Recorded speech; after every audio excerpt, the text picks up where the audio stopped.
Hola, ¿qué tal estáis? Bienvenidos a mi videoblog, un espacio que acabo de crear motivado por mi satisfacción por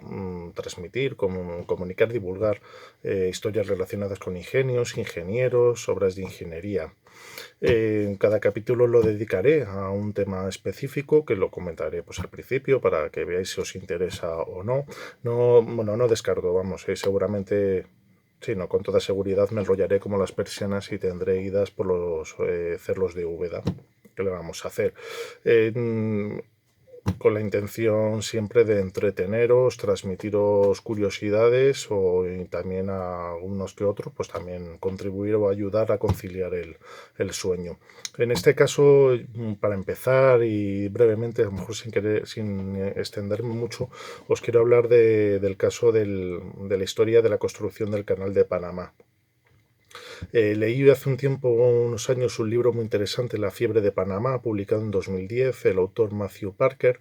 editado por Sacir Vallehermoso. Luego os pongo abajo un enlace o la portada del libro, en el que bueno, se relata la historia de la construcción de esta obra de ingeniería que une el Océano Atlántico con el Pacífico. Eh, que podría estar un rato muy largo hablando del asunto, contando temas técnicos, anécdotas, mayormente dramáticas, pero sobre todo dadas las actuales circunstancias de, bueno, yo estoy en casa, no salgo por la situación epidemiológica que estamos viviendo en España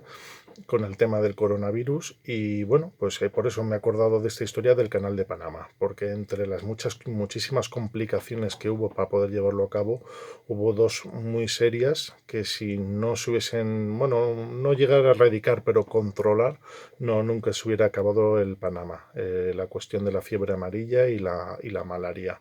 Brevemente decir que el canal se empezó a construir en 1881, dirigida la obra por en ese momento el gran francés Ferdinand de Lesseps, que había hecho previamente el canal de Suez en Egipto,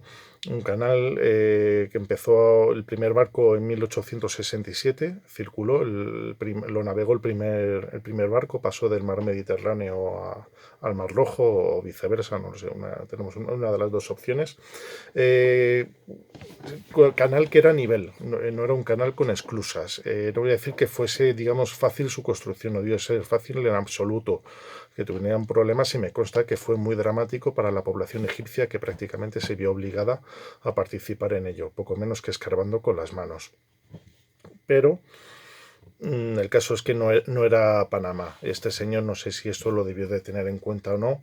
a la hora de presentar el proyecto también omitió detalles de cara de una expedición que había habido para reconocer el terreno, en la que prácticamente, pues no sé si era un grupo de 5 personas o 6, volvió solamente un tipo, el resto murieron o bien de malaria o de fiebre amarilla, una penuria, pero bueno, este señor entiendo que en ese momento tenía el ego crecido como un transatlántico y bueno, a ver quién le llevaba la contraria con el tema este de que Panamá no era Suez, que hacer un canal a nivel no era viable, que se debía hacer por esclusas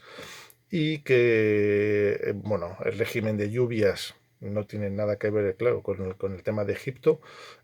con las crecidas del río Chágeres, con las inundaciones que, bueno, pues se acabarían formando.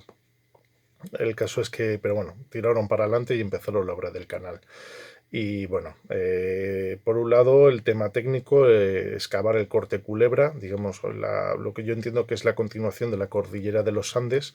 que sin ser unos montes de gran altura,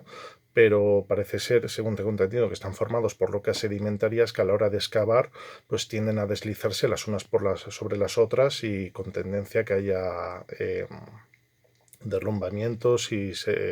sepultamientos de personas y maquinaria, y como así lamentablemente sucedió. Más aún si encima se tiene la buena suerte de que a poco de empezar las obras hubo un terremoto.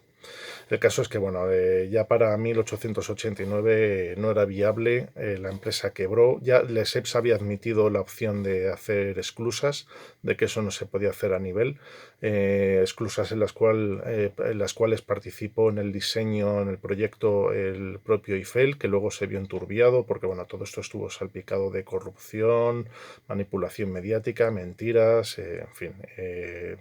una historia, en fin. Y mira, en este caso franceses, no algo que se pueda decir que sea típico de los españoles o del mundo latino. En 1903 el proyecto fue retomado por los norteamericanos, no obstante, entre medias, un ingeniero francés, Bruno Varilla, pues bueno, hizo porque los norteamericanos se interesasen por el proyecto y lo retomasen. Pero respecto a lo sucedido y demás, pues una cosa que habían aprendido, que el tema de las enfermedades había que controlarlo. O sea, ya cuando se empezó la obra en 1881, el propio ingeniero jefe que había puesto el EPSEPS al mando había perdido a su hija, a su hijo, al novio de la hija y a su propia mujer por la fiebre amarilla. Pensaban que esto se debía a los vapores fétidos emanados del suelo, que cuanto más se excavaba, pues más vapores salían, a la suciedad típica del momento, en fin, las calles sucias, sin pavimentar, demás, basura, y a la vida golfa, que los obreros, en fin, el personal, pues que sí, prostitución, borracheras, esto, lo otro, y en fin, y se daba ese caldo de cultivo para esta enfermedad que desconocían y que mataba a la gente. El caso es que cuando tomaron la obra los norteamericanos, se tomó una decisión muy inteligente, enviar a un médico norteamericano que había estado ya, tras la derrota española de 1898, había estado en La Habana estudiando cómo erradicar la fiebre amarilla y la malaria. Según he visto antes en un documental, lo han comentado muy rápidamente, tal vez tuviese acceso o debió tener acceso a un trabajo previo de un médico cubano en el que ya proponía que como vectores de estas enfermedades a los mosquitos. O sea, nada de vapores fétidos ni otras historias, de que los mosquitos eran los encargados de transmitir estas enfermedades. Este médico norteamericano, el doctor Gorjas se llamaba, pues hizo un gran trabajo, le costó mucho demostrar que se escuchase, al principio se reían de él, que como los mosquitos iban a transmitir una cosa que pudiese matar a las personas, pero a base de trabajo científico, pues demostró que sí, que eran dos mosquitos. Y quiero recordar, los entendidos en biología, que me corrijan además que fiebre amarilla y malaria, tanto uno como la otra, son dos mosquitos diferentes. Uno no sé si era la Anestófeles, en fin, perdonadme, no manejo muy bien las terminologías, pero incluso recuerdo de este libro de la fiebre de Panamá, que descubrió además que incluso no sé si uno de los mosquitos ponía sus huevos en aguas sucias, el otro en aguas claras. El caso es que ya cuando se le empezó a hacer caso y demás, se estableció una campaña de saneamiento,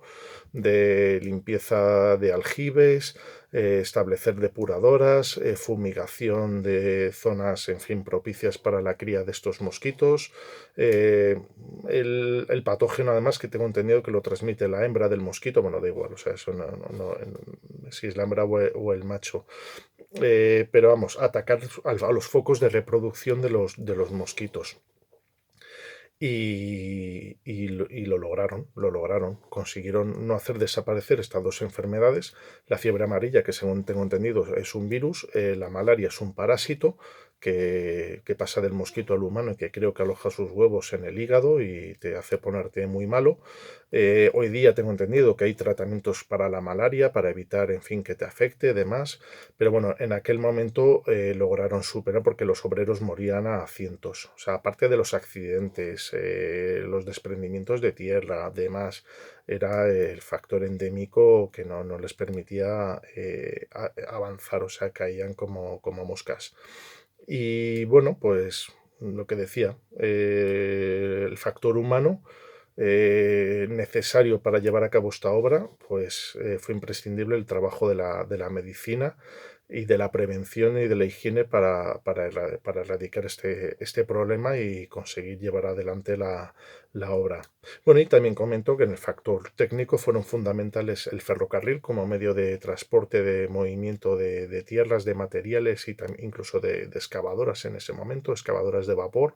muy empleadas. Bueno, incluso el propio canal hoy día funciona gracias a locomotoras que van tirando de los barcos. O sea, el ferrocarril ha sido un medio técnico indispensable en esta cuestión del canal de Panamá. Y también la construcción del lago Gatún con un embalse.